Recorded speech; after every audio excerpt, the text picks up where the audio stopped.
Good evening. I wanted to talk about something that I found very interesting. I was listening to a podcast by Michael Desarian and David Whitehead. And what's good about this, they have a website called Unslaved, right? And they do podcasts and Substacks, all that stuff. But what they've started doing recently is releasing some of their videos onto YouTube. The website's behind a membership payment, right? 12 quid or something a month, well worth paying. But anyway, they released a video called Cardinal Muhammad, right? And the crux of the video is about the Vatican's role in creating and spreading Islam, right? Leave that aside for a second. What I wanted to talk about here is a very interesting point that Michael Desarian made at the end of it. And he was suggesting that in order for the Vatican, right, which is a geopolitical powerhouse, has been, is, and would like to continue in that direction, okay? Strip aside all of the religious stuff, right? It's groups of people who want to consolidate and expand the power in this world as much as they can, which means they have to limit the amount of power and influence other people have, right? They don't want to share. History is the diary of these organizations, these brotherhoods, these societies, these religions, right? Religion is what they sell to you. They keep you busy with the religion while they're off gathering up the power, all of the assets, accumulating all of the land, all of the wealth, while you're too busy worrying about whether you'll get into the afterlife, right? That's what happens with religion. That has been our history in the West for hundreds and hundreds of years. So these situations and these organizations would like to continue that on, okay? Now, with the Vatican, you're looking at one of the oldest of these creatures, which is at least 1700 years old, right? If you want to take official Christian history and story on face value, right? But if you want to go a little bit further than that, further back than that, and you can do this by looking at the popes, right? So, Christianity, Catholicism, the name means universal. It's involved in global world power. It wants to spread its message, its power structure globally. That has been its desire and its ambition, and it's in the name, right? It's in the very name.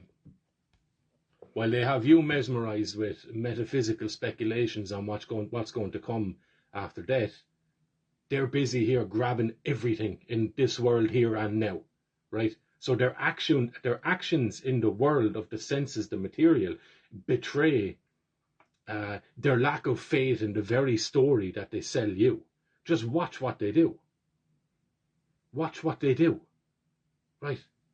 You will know them by their fruits, right? When someone shows you what they're about, believe them, right? But we've been watching this story unfold for over 1,000 years, and we're still falling for it to some degree, right? But anyway, the Vatican, the popes in the Vatican have tended to come from certain families, okay? Predominantly Italian, right? But these families move along, right? I spoke about this recently with someone that if you watch history, you can see that these concentrated areas of power, right? They move. Families move. You had Egypt, and then you had Greece, and then you had Persia, and then you had Rome, right? And then you had Venice, and then you had Holland, right? And then you had France, and then you had England. Then you have America. Now you have China coming to the fore, right? These power bases move around over the centuries. And then different areas of the world become more dominant and civilizations grow, right? And then they whittle away, and then the power moves somewhere else, okay? Because you can only exploit and parasite off a certain people or area for so long before you have to move. Common sense stuff, right? Read history that way, and history just makes sense, okay? Or it makes a lot more sense. But you can see that power has been in the hands of certain families for millennia. As is the case, of course it is, because you have people these power dynamics are made up of people, and these people have families, and these people share the power with these families, right? And it gets handed on and handed on. And because you're in such a lofty, powerful position, you start to gain a certain perspective of yourself and the people who are essentially your slaves, because you tax them and you take all of these things from them. So they're the ones who sustain you. They are the worker bees, right? And you start to look at yourself as beyond them, and of course beyond them. Naturally, you would start to get that impression of yourself, okay? And you would do everything you could to try and retain that position and keep other people out of that position. Human behavior, right? Perfectly reasonable, perfectly rational, lacking in some other human tendencies probably, right? But such is the way of power. You want to hold on to as much of it as you can, and if we're all being honest with ourselves, we would like a bit more. You know, it just depends on what you're willing to do to other people to get that. Whether you're willing to take that or earn that, I suppose, is the way of looking at it, okay? And do you want power, or do you want social respect and esteem? But the point he was making was that obviously the Vatican is going to want to hold on to as much power as it can. So what would they do? What would they do to hold on to that? Anything would be the answer, right? If you're looking at history, and if you read the history without the theological lens over it, put that away. We're not talking about that. We're talking about politics. We're talking about power acquisition and consolidation, right? And nepotism, and handing it on and holding on to it and stamping out anything that rises up against it. That's our history. That's what we're talking about here. We can get into the other conversation another day. So what would this edifice do to hold on to power? Anything and everything, okay? What have we been seeing over the last few years? The head of this order, the head of this society, this Vatican, making overtures towards Islam, washing Muslims' feet, welcoming in refugees, telling people they're anti-Christian if they want to retain boundaries and borders of their own country and consolidate and maintain a specific homogeneity to their own nation, even though those nations tended to be part of the body of what these popes stand for, or the head of the body, right? So they're chastising people for turning away the Islams, turning away the Muslims. Okay, why? Well, look at the fertility rate of Christian nations, which tend to be, right, largely Western nations, white people nations, white nations. The fertility rate is plummeting, which means the pews are emptying. And with empty pews, the whole house of cards of Catholicism falls apart. It's gone. They have no more power anymore. So you can either, from the Vatican perspective, right, they can either watch this happen, watch European peoples just whittle away and go away, and those that survive are too busy surviving to have any interest in going to church, right, or donating to the basket or any of that stuff, right? So the power that Catholicism has in Western nations is going to fall apart.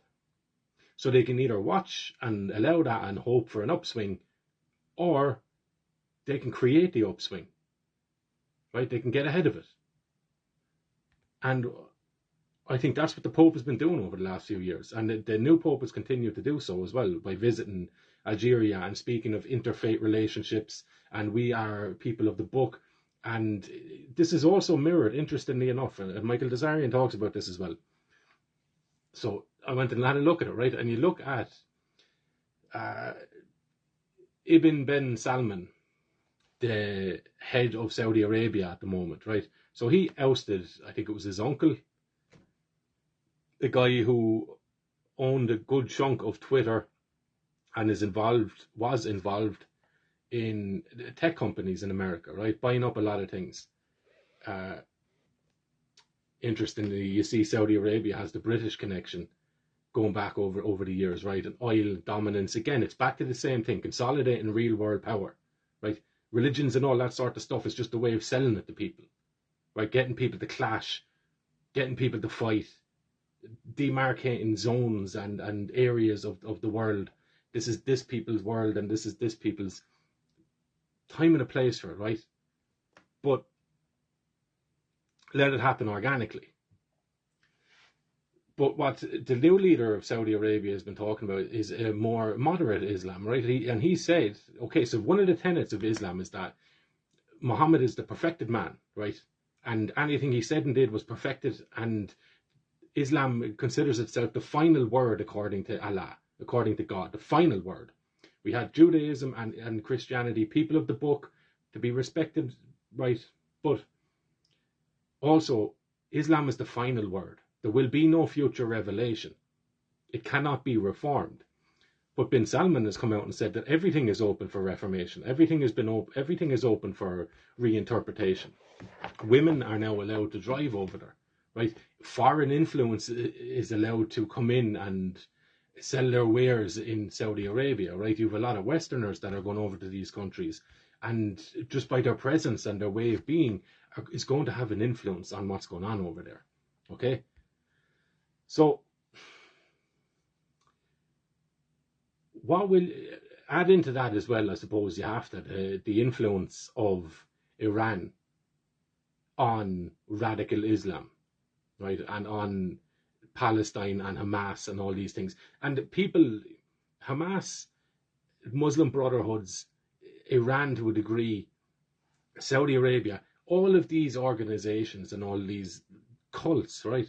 They're not organic, okay? The expansion of these organizations and cults are not organic. They're all sponsored by intelligence agencies from the West, right?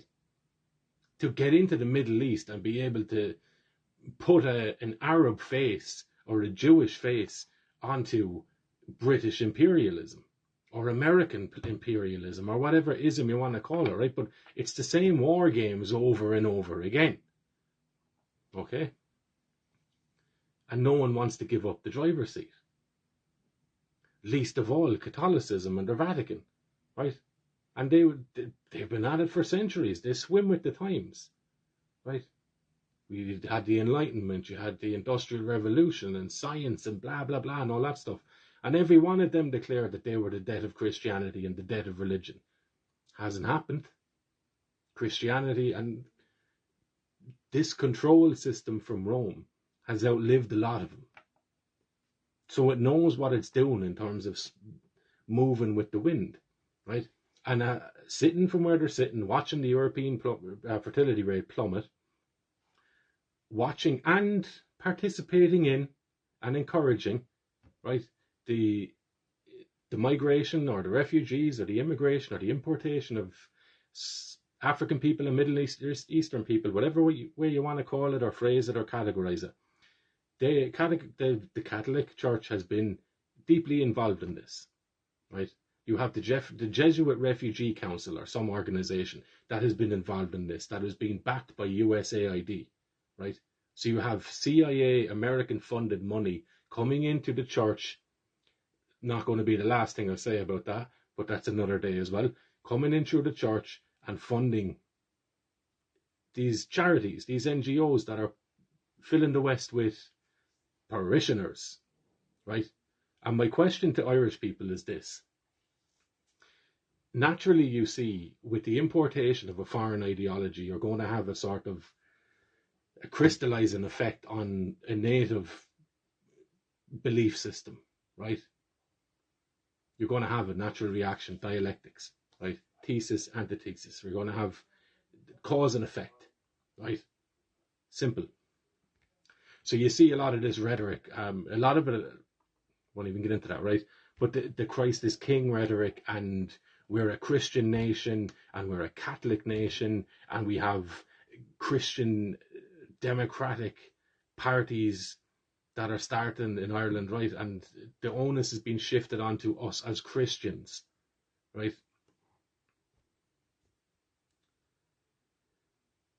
So the question is this, because you can see down the road there's going to be an absolutely serious identity crisis in Irish people. Because we might think that by getting ahead of it and leaning back into being a bit more faithful and a bit more religious and a bit more Christian or Catholic, by not denying and rejecting wholesale our religious history, and by believing as well rightly so in degrees, right? We were a better country at a time when we were also more aligned with our faith, their faith, our faith, right? Whatever, Christianity. I think while those things coincided, I don't believe that one led to another, right? Because I think if we were so devout and so wed to our faith, it would have sustained us, and we would have sustained it. We would still be as devout as we once were, but we're not. At nearly the first troubled waters in terms of us questioning our religion, we seem to have discarded it totally, which tells me that it's not organic to us. Left to our own devices, I do not believe we would come up with a Christianity. History tells us so. Our mythology and our history tells us so, that left to our own devices on this island, we did not come up with a Christianity. We actually came up with a way of seeing the world that was totally opposed and opposite to that. We were so deeply entrenched in the world that's going on right now that it never would have been taken from under our feet. Our land never would have been taken from under our feet because we were wedded to it. It was only when we began speculating about what comes after this life that we took our eye off the ground and lost the land we were standing on. Right? So you can have your own religion, you can have your own views with Jesus and relationship and all that stuff. That's perfectly fine. Off you go. But I would ask you to be honest in your assessment of where that has gotten us and what we lost in order to hold on to that. Okay? Now, the main point of what I have to say is this: the identity crisis. Many people are leaning back towards Catholicism as a way of combating what they're seeing happening now and what they're seeing going to be a more played out result of what is happening now as we move into the future together, okay? But my question is this: will Christ still be king if there is to be a reformation of Islam? Or even an abolition of Islam? If it just kind of ceased to be, right? Because I believe that you can't just walk away from being a people that have been wedded to a certain ideology for centuries. I do believe, and this is Michael Desarian as well said this, and this is where I'm taking it from. I'm just kind of hoping to throw it out there, not to say that it's my thinking or anything, but just to spread the question, right? These people won't just become atheists. They're not. That's not going to happen, right? That's not going to happen. Not in massive numbers anyway, okay? So what will they do? They'll revert back to another religion. And what's the closest religion to Islam you can find? It's going to be another Abrahamic religion. Probably not going to be Judaism. Because, well, it's more difficult to convert to Judaism because they won't let you in, right? So it'll be Christianity. It'll be Christianity.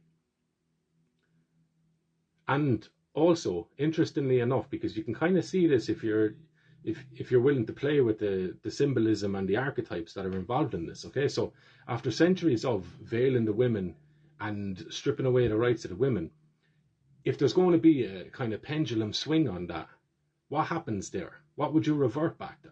Goddess worship. And this is not a conscious choice either, right? But it's just the nature of the thing. When you push so far this way, when you let go, the pendulum swings in the opposite direction, and then it settles again, right? So, what is the best religion that would capture that sort of energy? It's Catholicism. It is the Mary cult, right? So I can absolutely see that happening. And the question that will pose to people then will be, is Christ still king if 90% of the people in Ireland who follow that religion and sustain that religion and give power and revitalise that religion again on this land, if they're all Arabs? If 90% of the people that follow that religion are not your own people, is Christ still king then? Because you'll have a decision to make. Your allegiance is either to a religion that points your direction towards the afterlife and away from this one, or it is towards yourself and your people and your family in this land, in this time now. What happens when both of those things are conflicting? Which side do you take? And I think I would reckon that a lot of people need to start making that decision right now, because that's the way this wind is blown. And if you say to me, there's no way that Muslims are going to convert to Christianity, what ground are you standing on there? This has happened before. This has happened before. If you see a big enough pushback from native peoples in European lands to expel a lot of the people that ended up here and the ideologies that they're bringing in with them, some might go, others might be forced to leave, there might be massive clashes, but at the end of it, you're going to have a lot of people that are staying here. And in order to take the heat off of them, they're going to convert to Catholicism. They're going to try and blend in because they don't want to go back. Can you blame them in some regards? Of course they don't want to go back, so they're going to try and blend in. We've seen this in Spain with the Reconquista, right? When the Spanish Catholicism, right, the unifier at the time, decided that they wanted Spain back. You had a lot of Muslims that converted to Christianity. You're going to see that again. So my question is to you: what happens when your faith in Christ and being King and Catholicism clashes with, I suppose, the future and the preservation of your people? Which one wins out?